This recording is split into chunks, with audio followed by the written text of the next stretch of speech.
Сәлем достар, сіздермен мен тәп-тәттім. Бүгін тәп-тәттімнен сіздерге үй жағдайында жасалынатын пахлава түскі шайға дайындасаңыздар болады. Бізге керек ұн, жұмыртқа, сары май, жаңғақ и дәмдеуіштер, разрыхительный, сахарный, ванилин. Осылай ұнды жақсылап қопсытып алып, үстіне сары майымызды турап, езгілейміз. Сол кезде бізге осындай сары май мен ұнның өте күшті үлпілдеген ұнымыз дайын болады. Оның үстіне жұмыртқаның сарысын саламыз. Ағын біз ортасына начинкаға алып қаламыз.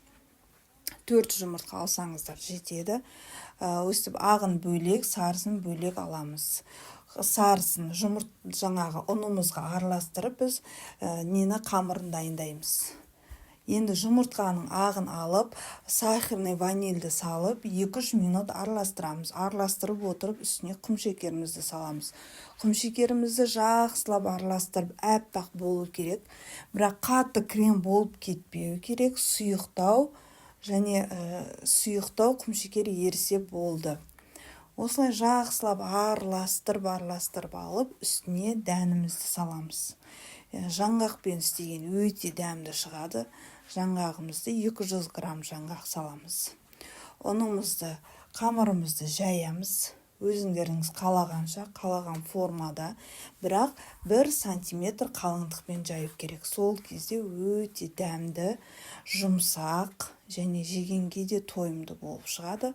Бұл үй жағдайында өздеріңіздің отбасыларыңызға обедке немесе кешкі тамақтан кейінгі шайға, или 5-тің шайына, ауылдықтар қазір ауылда основном 5-тің шай. Осылай ортасына саламыз, шет-шетіне, ортасына дәнектерін тастап, шет-шетіне начинканы жағамыз, осылай орап рулет қыламыз. Рулет қып істегеніміз біздің өте өзіміздің де уақытымыз экономдаймыз, и жегенде де, қойылғанда да әдемі қойылады. Осылай кесіп алып, духовканың табасына саламыз. Духовкамызды 180 градусқа әбден қыздырып аламыз. 25 минут пісіреміз, осындай дәмді пахлава шығады. Сіздермен болған тәп-тәттім, каналыма жазылып, лайк басып кетіңіздер.